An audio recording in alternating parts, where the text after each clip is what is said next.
bien sûr, je parle au nom, naturellement, de tout le secteur, de, l'eau Aqua 360. Nous avons, pour tâche, naturellement, d'aborder toutes les facettes de, ce sujet. Il me revient maintenant, de, faire une introduction. Eh bien, vous savez que je commence toujours par, par des remerciements.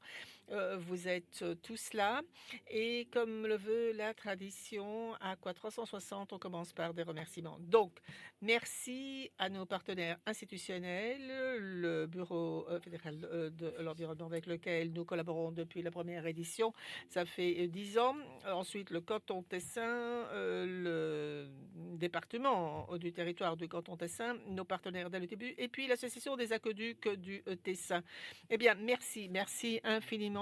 Et j'espère que EAVAG s'ajoutera aussi à cette liste. On en parlerait au début. Ce serait une belle chose de pouvoir compter sur leur présence dans notre Institut de recherche national parmi les partenaires.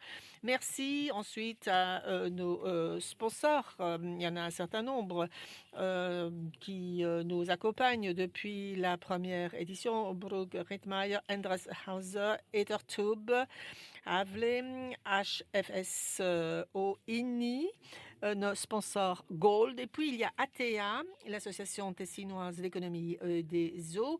Nous avons Electro HV, le cabinet Ruprecht d'ingénierie, TBF Partenaire et Henny, qui, cette année, non seulement est sponsor Silver, mais sponsorise également notre apéritif final parce que, en fait, elle fête 150 ans. Donc, plusieurs générations s'y sont alternées. Encore une communication de service concernant la documentation de cette journée. Eh bien, là, dans la documentation qui a été distribuée, vous trouvez le lien qui vous permettra de télécharger toutes les présentations en format PDF. Le deuxième lien nous amène à la page d'accueil Aqua 360 qui contient toute la documentation des éditions précédentes également. Donc, nous avons collectionner toutes les présentations. Nous avons également les vidéos en streaming qui sont publiées. Donc, nous saluons au passage ceux qui nous écoutent en distanciel, qui sont dans leur bureau ou ailleurs. Bon, de nombreux collègues qui ont estimé que le voyage était trop long et donc qui nous suivent à distance. Cela dit, je vous ai déjà parlé des oreillettes, je vais vous parler des micros, etc. Bien, alors maintenant, je vais passer à un récit de l'histoire couronnée de succès. Alors, est-ce que vous reconnaissez cette image? Ah, bon, il y en a certains qui font oui de la tête. C'est quoi? Tu sais ce que c'est, Gaël? Oui, c'est en fait le trou de l'ozone. Et ça, en particulier, c'est la représentation de 2006 lorsque le trou avait atteint sa taille maximale.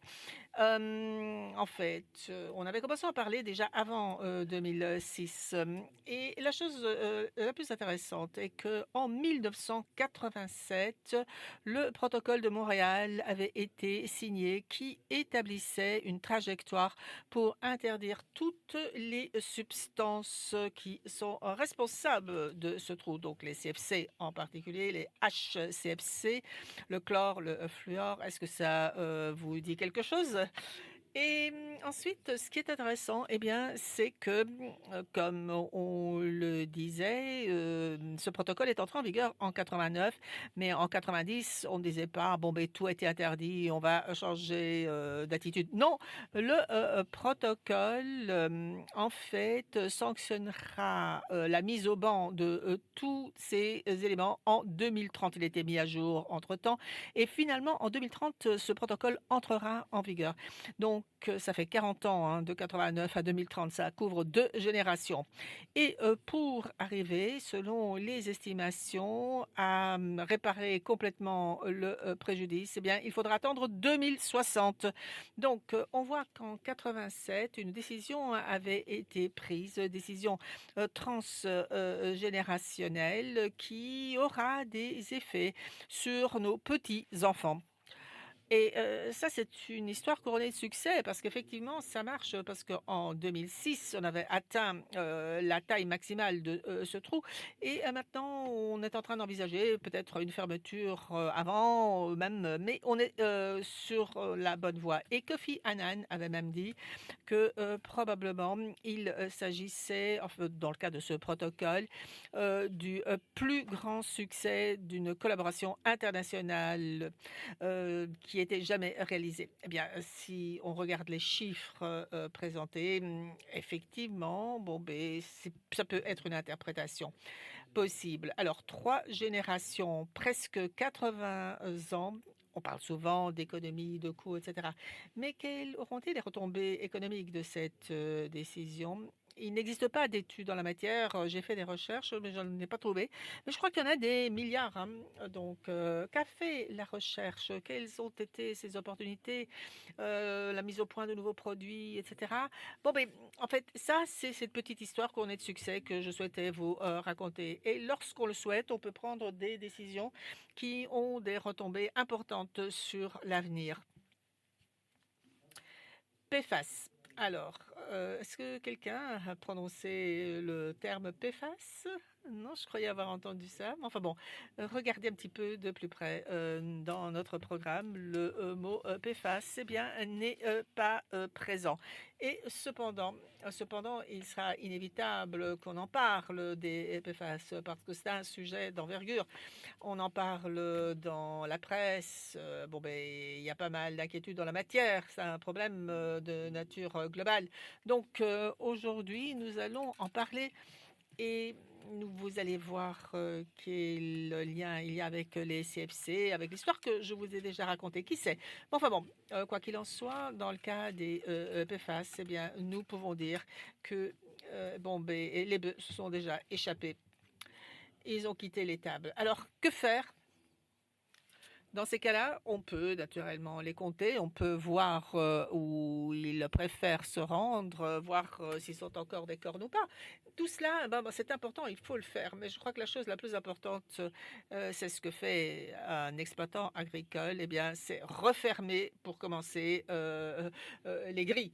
Et je crois, et les enclos. Et donc, dans ce cas, j'espère qu'on parviendra à refermer cet enclos le plus rapidement possible.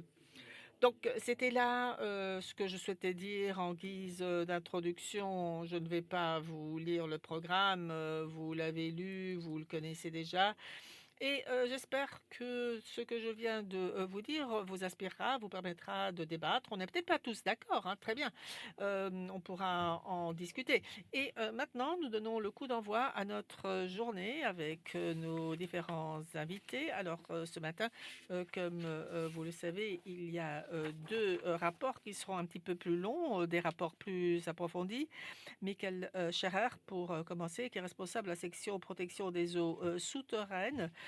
Ça fait des années qu'on se connaît. Il est souvent intervenu ici et c'est avec plaisir que nous pouvons compter sur lui aujourd'hui encore une fois pour parler de ce sujet. Et puis, nous aurons un expert en toxicologie, Dr Heicher. Et cet après-midi se succéderont 5 rapports d'approfondissement pour en arriver au débat final. Et là, en fait, on s'interrogera sur la voie à suivre.